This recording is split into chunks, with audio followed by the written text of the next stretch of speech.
right, team, welcome again. Again, I have today with me Nick Candotti, Senior Director of PCR Products. Nick, one of the questions that always comes to me and my CSCs is, hey, we have an opportunity where our channel partner is trying to position an XPR 3000 series where we think an R7 would be a better fit. So for our audience, could you describe what's the value that an R7 could bring on the table for them and for the end customers versus our XPR 3000 portfolio? Sure, would be happy to. There's a significant amount of differences. The biggest is audio, but I'm going to save that for the end. Okay. Besides audio, it obviously has the larger screen. With the larger screen, you can do work order ticketing, basic texting, and those type of things that would be very difficult, if not impossible, on XPR 3000. It's IP68 versus IP67, so better submersibility specs. It has 1,000 channels versus 128. So when you need the channel capacity, it's a significant difference. It has 6 programmable buttons versus 4. GPS connectivity. And obviously it works with the CapMax system that the XPR 3000 doesn't.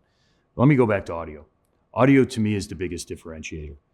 When we developed the R7 radio, audio was our most important feature that we were going to spend the most amount of our engineering resources and our engineering investment. Obviously, LMR is a narrowband technology, so you can only get the voice to a certain point. But we brought in a wideband speaker, and we did some other things in the development side to be able to expand the ability to hear the voice spectrum. And this allows us to understand who we're talking to better than on an XPR 3000, for example. We often hear, hey, it's very digital. I don't know who I'm talking to. I can understand them, but I need to know who I'm talking to. Much clearer, much better on the R7. It's significantly louder. And I'll use an example of the loudness and the clarity. So we have a customer, a very large manufacturing facility that spans blocks. And they told us with their previous radios, which were the XPR 3000s, and they had some XPR 7000s in there too. There's some users that not only did they not know who they were talking to, but because of their accent, they couldn't understand what they were saying. They could understand them fine when they talk face to face. So they knew, they would go to the location where these people were and they would talk to them face to face. Wasted a lot of time and a lot of productivity, which is a lot of money. Right. They bought some R7s, just a small amount, and utilized them for those users. They not only know who they're talking to, they understand what they're saying. It's clear, it's loud, it's saving them money, it's making them more productive. Right.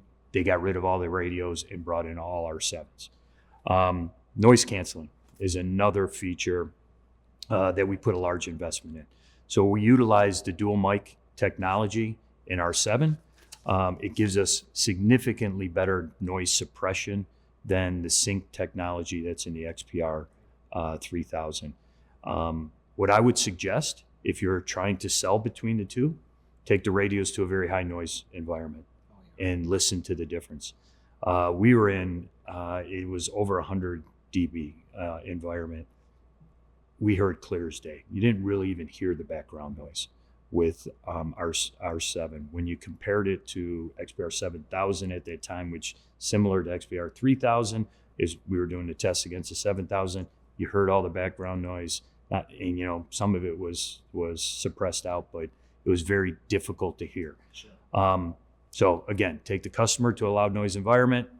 The other piece, just have them listen to the audio side by side, right? Again, it's louder, it's clearer, and with the wideband speaker, you understand who you're talking to. Wonderful.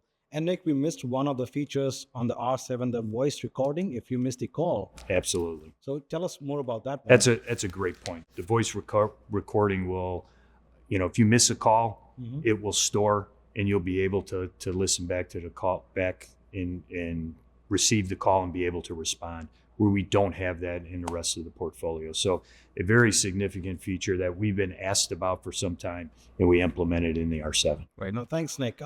Again, R7 brings a lot of value to our end customers. And again, we are not saying that the 3000 is not a good radio, but for the right situation, always compare. And as Nick mentioned, right, put that in front of the customer and test the audio level and the clarity and let them decide.